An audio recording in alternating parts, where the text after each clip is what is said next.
A 20-minute drive from the Lebanese border with Syria is the town of Bar Elias. Since the Syrian war began in 2011, its population has swelled, with Lebanon now hosting the largest number of refugees per capita in the world. Over time, residents tell us, the situation in Bar Elias has become more and more difficult to bear. I came here in 2011 when the events started in Syria. I opened this shop and established it, and the work was good. But after the year 2016-2017, the harassment increased, and now it is much more, and the pressure on the Syrians from the Lebanese general security increased. Anti-Syrian sentiment is easy to find in Lebanon, with large swaths of the population, local authorities, and high-ranking officials calling for refugees to be returned to Syria. But the Syrians in Bar Elias say that's not possible. There are many Syrians who cannot return, and the first reason for this is military service.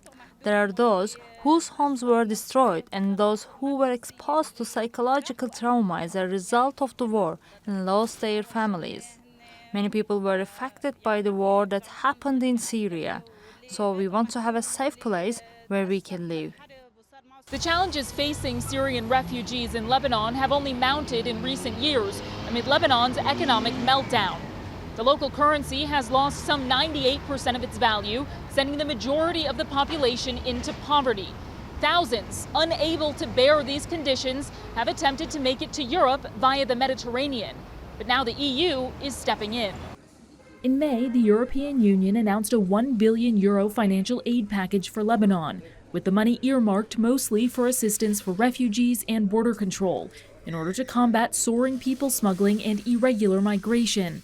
But some saw it as the EU's latest attempt to keep refugees away from its borders, no matter the cost to the host country.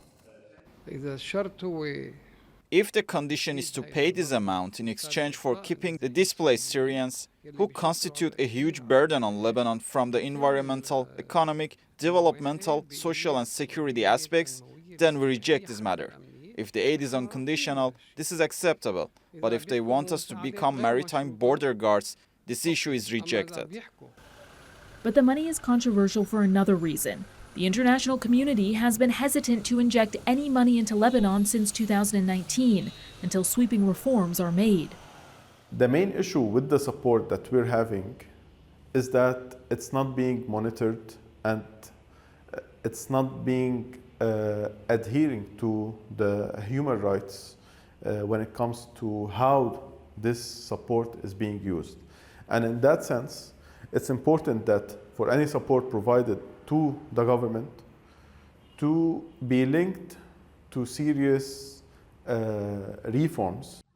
The dispute of Lebanon's ability to host refugees in a dignified manner is not one that will likely soon disappear, and that puts refugees like Huda in a precarious space. Our future is unknown. We can only think about the day we are living, she tells me. Priyanka Navani, TRT World, Bar Elias, Bekaa, Lebanon.